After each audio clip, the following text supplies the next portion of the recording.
rehabilitation and osteoarthritis.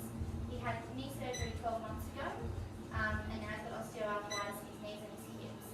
And I'm Panadol just for mild pain relief. So what we've got here is a 10-week all-body endurance-based program designed to get Harold in a position to start light running again. So it's all very basic stuff, more stability, more just making sure that our muscles and our tendons are ready to get back into something such as light running. So we've been referred by physio, Albert Stevens, and just completed the 12 months of physiotherapy, and now we're just upping the intensity so that he's ready to start light running once again. So we're going to do an extended 10-minute warm-up, which is what we're doing right now on the stationary bike, and we're gradually going to increase our intensity from 40 to 70% to get our heart rate ready to exercise. So now we've done that, great. We're going to do some wall push-ups. So we're going to do just our body weight, 2 sets of 15. So I'll show you how it's done. So placing your hands gently on the wall, and you lower yourself in, and then back out. We want to make sure that we're keeping a plank position, making sure that everything's nice and stable, and we've got no swaying. So this is working our pectoralis major, our anterior deltoids, and our triceps.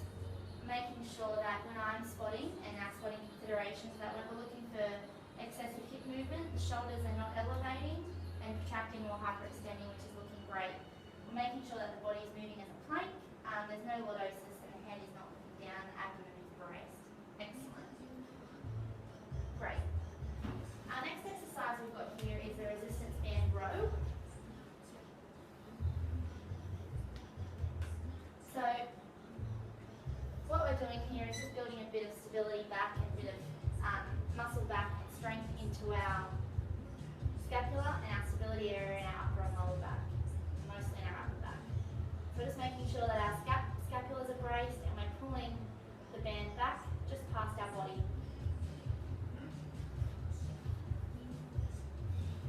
So we do 2 sets of 15, making sure that we're working our middle trapezius, which is what this exercise does, our rhomboids, our posterior deltoids, and our biceps.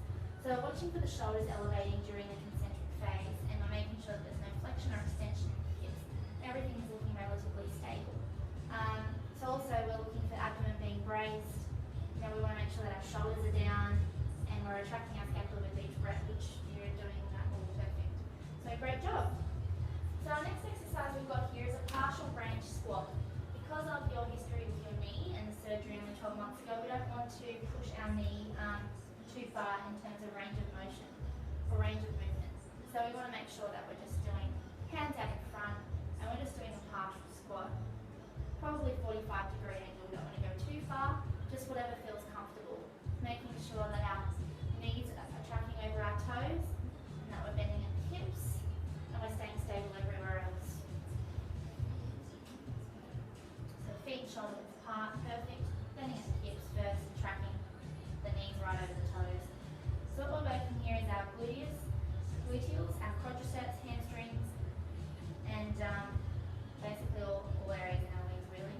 So we're watching for abduction and abduction of knees. Everything's looking great. The squat is no lower than 90 degrees. Perfect.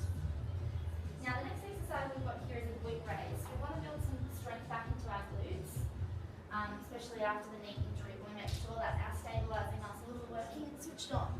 So we lie down with our feet brought in close to our hips, and we put our hands on our hips, and all we do is just lift till we get to like a plank position, and then retract back down and lift, making sure that we're switching on our glutes, because they're the muscles that we want to activate in this particular exercise. So watching for the hyperextension of the back. Excellent. Making sure that we're coming up into a plank position, pushing through the heels, squeezing the gluteus, and relaxing the hamstrings. So we want to make sure the hamstrings don't switch on, and that we're focusing on the glutes. One more. Excellent. So the next one we've got here is a single leg calf raise. So this helps with stability, but it's also just building some strength back into our lower legs. So just stand on one leg and lift, bring back down, lift, bring back down. So obviously what we're working on here is our gastrocnemius and soleus, which is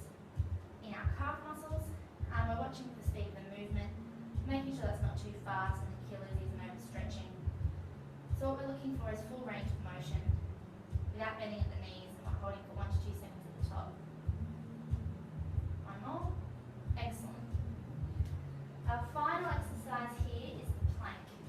So the plank is basically just getting on into a push-up position, but we're going to hold on our elbows and we're going to lift. So this is a stability exercise for our core, making sure that all of our core muscles are engaged. And the main muscle that we're targeting here is our transverse abdominis.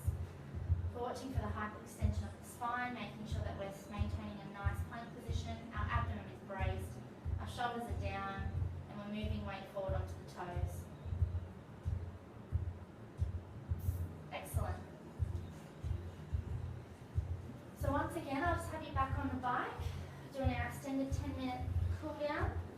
We're going to gradually decrease our intensity from 60 to 40%. And after we finish our warm down, we're going to make sure that we stretch our chest, our hip flexors, our quadriceps and our calves. We even might throw in the foam roller, do some lower back and hamstring motions, include the ITB and the calf muscles. We want to make sure that we're keeping all of our muscles nice and loose and relaxed and ready for our next session.